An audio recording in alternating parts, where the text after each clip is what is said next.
विमल बहुत परेशान था। उसे समझ में नहीं आ रहा था कि वो इस परिस्थिति से कैसे निपटे। वो अपनी माँ को बहुत चाहता था, किंतु उसकी पत्नी और बच्चे उसकी माँ से बहुत दूर भागते थे, क्योंकि उसकी माँ की एक आंख नहीं थी, साथ ही उसकी कमर भी 90 अंश पर झुकी थी। वैसे वह अपना काम सब खुद कर लेती है, किंतु फिर भी वो उसकी पत्नी और बच्चों के लिए हमेशा खटकती है। दादी, आप ऊपर के कमरे में जाओ, मेरे दोस्त आ रहे हैं, विमल के बेटे अखिल ने बड़े बेरुखी से कहा। पर बेटा, मैं तो यहाँ बहुत दूर बैठी हूँ, विमल की माँ ने बहुत प्यार से कहा। नहीं, आप उनके सामने मत रहो, वो मुझे चिढ़ाते हैं, अखिल ने जोर से डांटते हुए कहा। क्या हुआ अखिल, क्यों चिल्ला रहे हो? विमल की पत्नी कामनी ने किचन से ही आवाज लगाई। देखो ना माँ, ये दादी यही ड्राइंग रूम में बैठी हैं और मेरे दोस्त आ रहे हैं, अखिल ने शिकायत भरे लहजे में कहा। माँ जी, आप ऊपर चली जाओ, क्यों हम लोगों को लजवाती हो? कामनी ने बेटे का पक्ष लेते हुए कहा। बेचारी सरस्वती चुपचाप उठकर जीने के सहारे ऊपर जाने लगी। कमर झुकी होने के कारण उन्हें ऊपर चढ़ने में बहुत परेशानी हो रही थी, किंतु वो पूरी ताकत से ऊपर के एक अकेले कोने वाले कमरे में जाकर बैठ गई। विमल बाजू के कमरे से सब सुन रहा था। उसे कष्ट हो रहा था कि उसकी माँ को अपमानित होना पड़ रहा है, किंतु वो असहाय था। अगर वो कुछ कहता है तो पत्नी और बच्चे उसका विरोध करने लगते हैं। दूसरे उनके तर्क भी सही लगते हैं। चूंकि वो एक प्रशासनिक अधिकारी था, उसका सामाजिक स्तर बहुत ऊंचा था, उसकी ससुराल भी एक उच्च घराने में थी, अतः वह चुपचाप इस तरह हर दिन अपनी माँ को अपमानित होते देखता रहता था। रात को विमल की पत्नी ने कहा, देखो जी, अब कुछ करो। कल कलेक्टर साहब की पत्नी आई थी। माँ जी अपनी देशी धुन धारा में उनसे मिली। मुझे बहुत शर्म आ रही थी बताते हुए कि ये मेरी सास हैं। मैंने कह दिया कि दूर की रिश्तेदार हैं, इलाज कराने आए हैं। विमल को रोना आ गया, किंतु फिर भी वह चुप रहा। उसे समझ में नहीं आ रहा था कि वो क्या करे। अपने बेटे की मन स्थिति को सरस्वती अच्छी तरह से जानती थी और बेटे को कोई कष्ट न हो इसलिए वो हर बात को चुपचाप सह लेती थी। विमल बहुत उदास रहने लगा।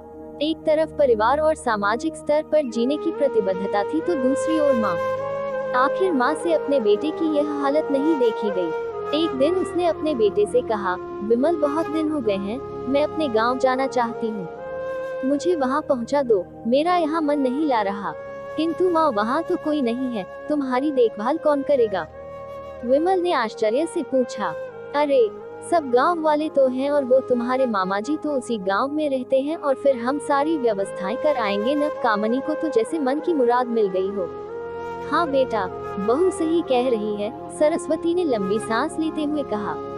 विमल जानता था कि गांव में माँ की देखभाल करने वाला कोई नहीं है, लेकिन अपनी पत्नी की जिद के कारण वह अपनी माँ को गांव छोड़ने पर विवश हो गया। माँ को गांव छोड़कर आते वक्त उसे रोना आ रहा था तथा अपनी बेबसी पर गुस्सा भी आ रहा था, किंतु परिवार, पत्नी और समाज ने उसके इन मनोभावों को दबा दिया और वो सुकून सा महसूस करने लगा। कुछ दिनों के बाद उसके चाचा, जो अमेरिका में रहते थे, आने वाले थे। जब विमल बहुत छोटा था, उसके पिता जीवित थे तब वो भारत आए थे और उसके बाद वो अब भारत आने वाले थे। पूरा परिवार और आस पड़ोस बहुत उत्साहित था। अमेरिका से विमल के डॉक्टर चाचा आ रहे थे। डॉक्टर रमेश ने जैसे ही घर में कदम रखा, सबने मिलकर बहुत उत्साह से उनका स्वागत किया। क्यों विमल भाभी नहीं देख रही, कहाँ हैं? डॉक्टर रमेश ने उत्सुकता पूर्वक पूछा। जी, वो गांव में रहती हैं, यहाँ उनका मन नहीं लगा, कामनी ने सपाट लहजे में उत्तर दिया। डॉक्टर रमेश ने विमल की ओर देखा तो विमल ने अपनी आंखें झुका ली। डॉक्टर रमेश सब समझ गए, बोले, कल हम भाभी से मिलने गांव चलेंगे सब लोग। दूसरे दिन सभी लोग गांव के घर में पहुंचे। देखा कि सरस्वती को बहुत तेज बुखार है और वो पलंग पर असहाय पड़ी है। डॉक्टर रमेश दौड़कर सरस्वती के पास गए, उनके पैर छूकर रोने लगे। सरस्वती की ये हालत उनकी कल्पना से परे थी। वाह बेटा विमल, तूने तो नाम उजागर कर दिया। अपनी माँ की ये हालत देखकर तुझे तो शर्म भी नहीं आ रही होगी। डॉक्टर रमेश ने विमल को लगभग डांटते हुए कहा। नहीं देवर जी, विमल का कोई दोष नहीं है, मैं खुद गांव आई थी। सरस्वती ने अपने बेटे का बचाव किया। मुझे सब पता चल गया भाभी, आप चुप रहो।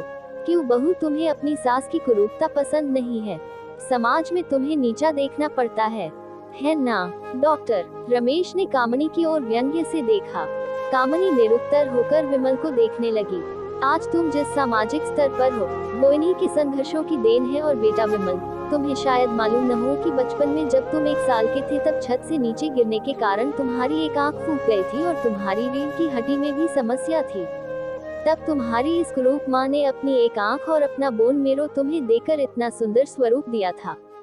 कामिनी बेटा, इतने सालों तक संघर्ष करके बेटे को प्रशासनिक अधिकारी बनाने वाली इस संघर्षशील औरत की तुम लोगों ने यह दशा कर दी। तुम्हें ईश्वर कभी माफ नहीं करेगा। डॉक्टर रमेश की आंखों से अश्रु जलधारा बह रही थी। अब भाभी, आप मेरे साथ अमेरिका जाएंगी, यहाँ इन स्वार्थी लोगों के बीच नहीं रहेंगी। डॉक्टर रमेश ने सरस्वती से कहा। विमल को तो काटो तो खून नहीं था। डॉक्टर रमेश जो उसके चाचा थे, उन्होंने जो राज बताया उसके बाद तो विमल को यही लग रहा था कि उससे ज्यादा पापी इंसान इस दुनिया में कोई और है ही नहीं। वो दौड़ता गया और माँ सरस्वती के कदमों से लिपट गया। माँ, मेरा अपराध अक्षम्य है। मैं जानबूझकर चुप्पी साधे रहा, आपका अपमान करवाता रहा। अब सिर्फ आप ही उस घर में मेरे साथ रहेंगी और कोई नहीं। विमल ने आग्नेय दृष्टि से अपनी पत्नी और बच्चों को देखा। कामिनी को भी बहुत पश्चाताप हो रहा था, किंतु उसकी हिम्मत नहीं हो रही थी कि वो सरस्वती से आंख मिलाए। सरस्वती ने कामिनी की मन स्थिति को समझकर उसको पुचकारते हुए अपने पास बुलाया और विमल को डांटते हुए कहा, खबरदार, जो मेरी बहू को मुझसे अलग करने की कोशिश की तो तुझे ही घर से बाहर निकाल दूंगी। कामिनी और बच्चों ने सरस्वती के पैर पड़ते हुए अपने व्यवहार पर माफी मांगी और माँ के हृदय ने सबको माफ कर दिया।